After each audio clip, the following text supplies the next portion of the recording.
Olá pessoal, tudo bem com vocês?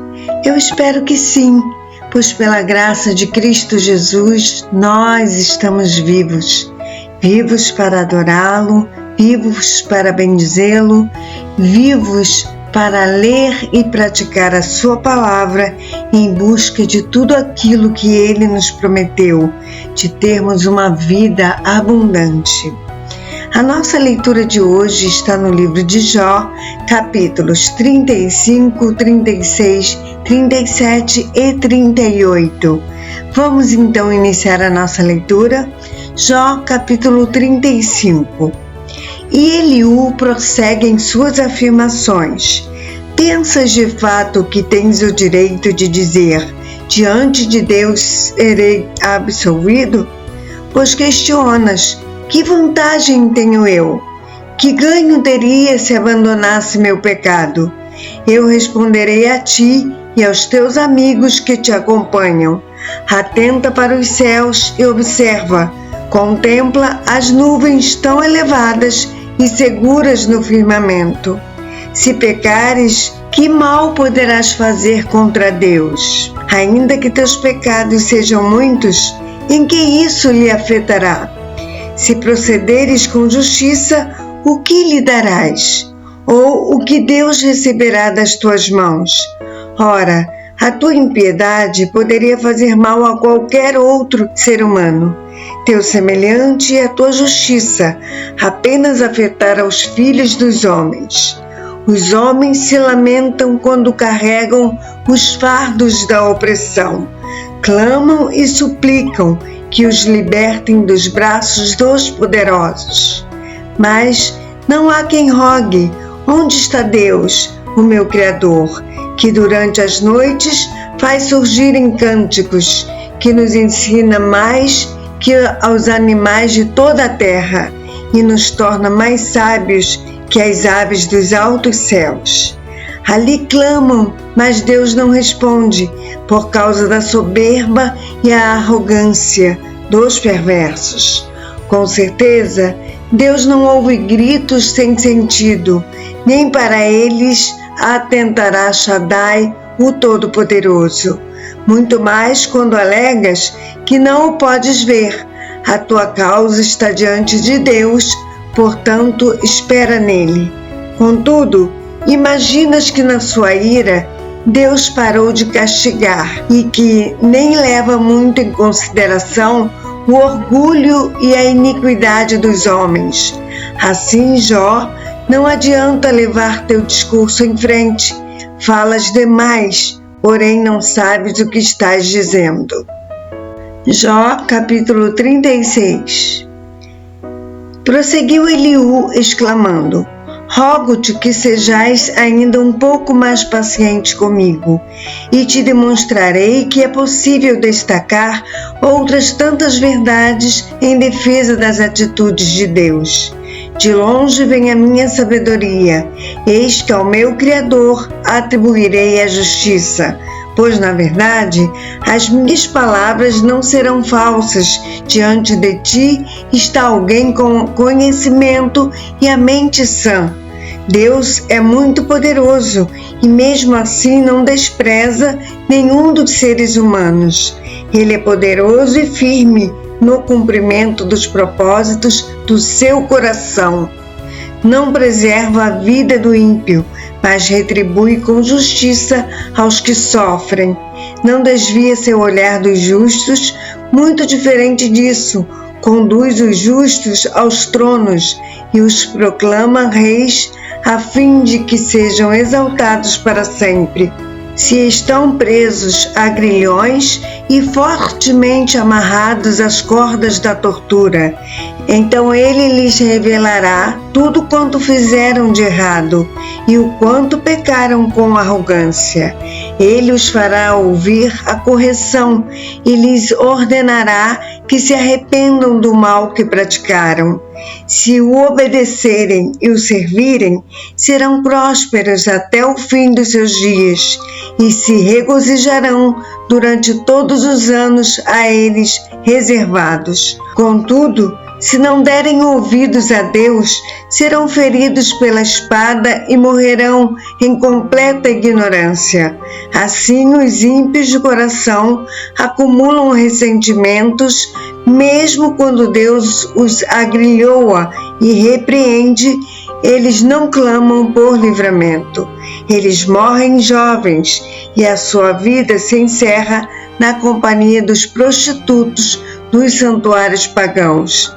Entretanto, aos que padecem, ele os livra por meio das provações e das angústias, e em sua aflição ele lhes abre os ouvidos. Assim também, ele quer te conduzir do meio da opressão para um lugar amplo, tranquilo e livre, para a fartura da tua mesa, cheia de gordura. Mas agora acumulaste sobre ti mesmo todo o juízo que cabe aos ímpios. A justiça e o castigo de Deus estão sobre a tua cabeça. Cuida para que a tua raiva não te faça irônico e que ninguém te seduza com riquezas. Não te deixes desviar por suborno, por maior que este seja. Poderia a tua riqueza ou mesmo teus mais brilhantes esforços proporcionarem a ti algum apoio real e alívio da aflição? Não anseis pela noite, quando os povos são tirados dos seus lares. Guarda-te e não retornes à iniquidade. Dá preferência ao sofrimento em vez da maldade. Deus é excelso e maravilhoso em seu poder. Quem é mestre como ele? Quem lhe prescreveu os caminhos em que deve andar? Ou quem ousará lhe dizer: cometeste uma injustiça? Lembra-te sempre de exaltar as obras de Deus, às quais os homens dedicam cânticos de louvor. Toda a humanidade as vê, de lugares distantes, os homens as contemplam. Eis que Deus é grandioso e não o conseguiremos compreender, nem mesmo podemos calcular os anos da sua existência. Ele atrai as gotas de água e do seu vapor as destila em forma de chuvas. As nuvens as despejam em aguaceiros sobre todos os seres humanos. Quem pode compreender como Deus estende as suas nuvens? Como ele faz trovejar desde o seu pavilhão celeste? Observa como ele espalha os seus relâmpagos ao redor, iluminando até as profundezas do mar. É assim que Deus governa todas as nações da terra e lhes propicia a abundância de alimentos. Ele enche as mãos de relâmpagos e lhes determina o alvo que deverão atingir. O fragor da tempestade e seus trovões nos advertem sobre sua presença.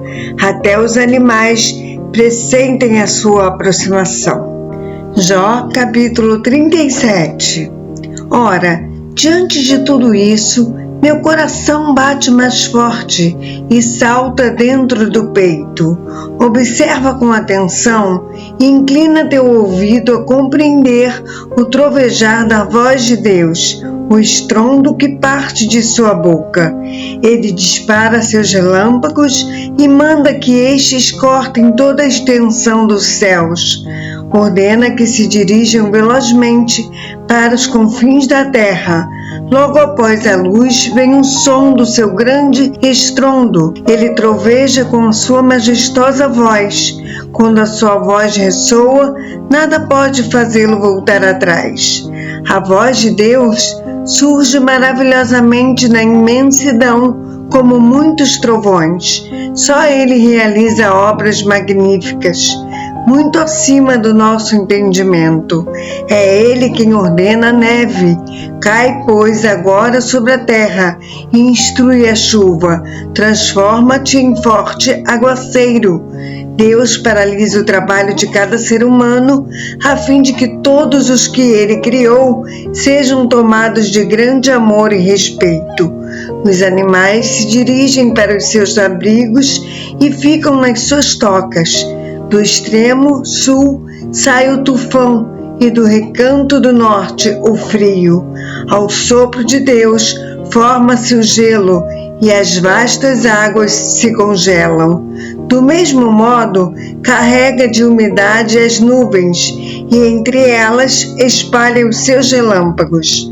Ele as faz girar, circulando sobre a face de toda a imensidão da terra, a fim de que cumpram tudo quanto lhes ordena. Deus cria as nuvens, ora para castigar os homens, ora para regar favoravelmente a sua terra.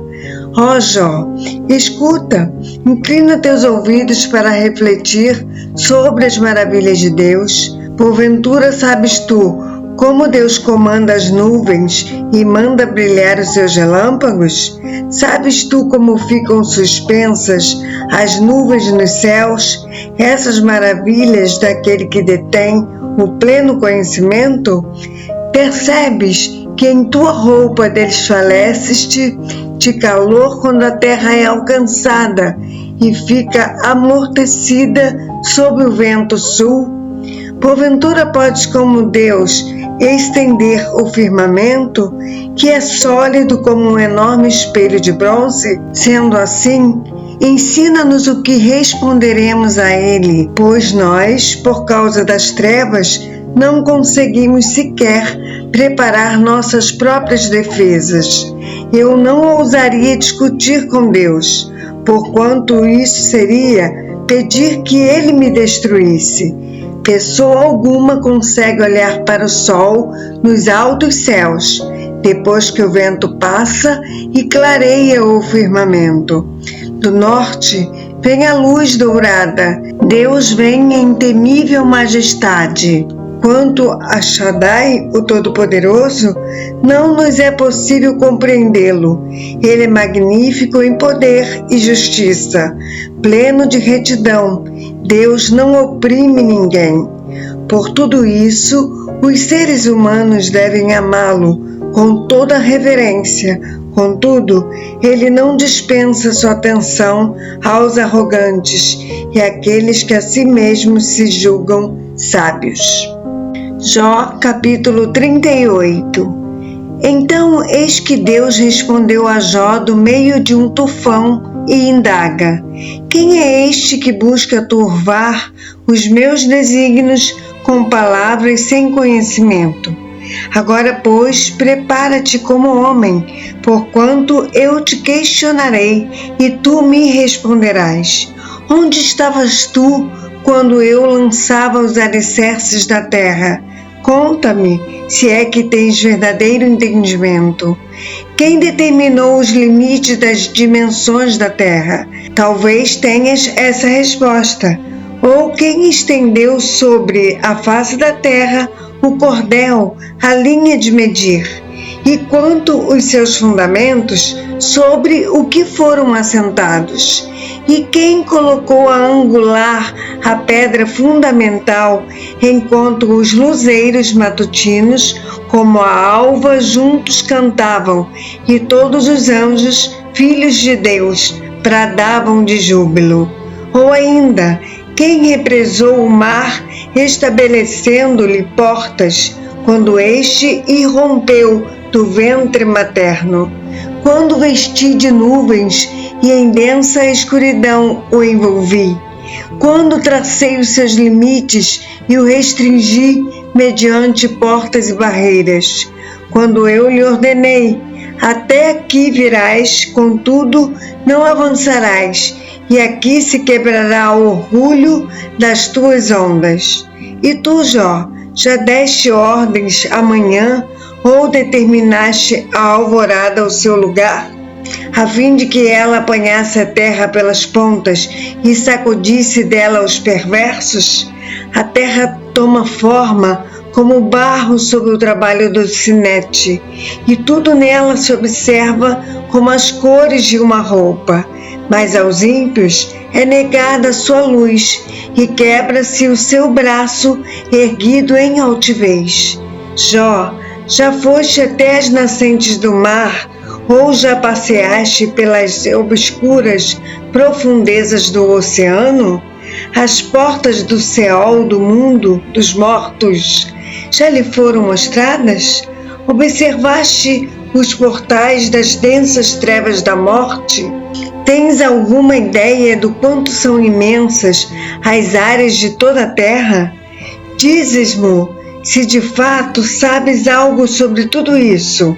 E mais, como se vai ao lugar onde habita a luz e onde se localiza a residência das trevas? Conseguirias tu conduzi-las cada qual ao devido lugar a que pertencem? Conheces o caminho para a moradia delas? Ora, por certo tu o sabes bem, afinal já eras nascido e os teus dias são numerosos. Porventura, entraste nos reservatórios de neve e contemplaste os tesouros do granizo que eu tenho guardado para o tempo da aflição, para o dia do enfrentamento e da guerra? Qual o caminho por onde se dividem os relâmpagos? Onde é que os ventos orientais são distribuídos sobre a face da terra? Quem foi que abriu canais para as grandes chuvas e um caminho para as tempestades trovejantes, a fim de despejar o aguaceiro sobre a parte da terra em que não habita nenhum ser humano, ou nos desertos onde não vive ninguém, para fartar a terra deserta e assolar e fazer crescer relva verde e nova? Porventura, a chuva tem pai? Quem é o genitor das gotas de orvalho? Do ventre de que mãe vem o gelo? E quem gera e dá à luz a geada que cai dos céus? Quando as águas se tornam duras como rocha e a superfície do abismo se congela, podes amarrar as maravilhosas constelações estelares, atar a Pleiade ou soltar os laços do Órion? Podes fazer surgir no tempo certo a alva, a estrela da manhã, ou guiar a Ursa e suas estrelas filhas? Conheces as leis do universo, ou podes estabelecer o seu domínio sobre a terra? Podes erguer tua voz até as nuvens, para que muitas águas venham em inundação e te cubram? Porventura és tu que envias os relâmpagos e eles te respondem: eis que aqui estamos? Quem concedeu sabedoria aos corações e razão à mente? Afinal, quem tem entendimento para compreender as nuvens? Quem é capaz de despejar os cântaros de água dos céus, quando o pó se funde em massa e os torrões de terra se apegam uns aos outros? Ora, és tu que caças a presa para a leoa e satisfazes a fome do leão e seus filhotes? Quando se agacham em suas tocas ou passam horas à espreita no matagal? Quem prepara para o corvo o alimento quando sua ninhada clama a Deus e andam vagando por não ter com o que se alimentar? A nossa leitura de amanhã encerrará no livro de Jó. Serão os capítulos 39, 40, 41 e 42. Eu aguardo você para essa leitura, se assim o Senhor nos permitir. Um abraço, que Deus te abençoe.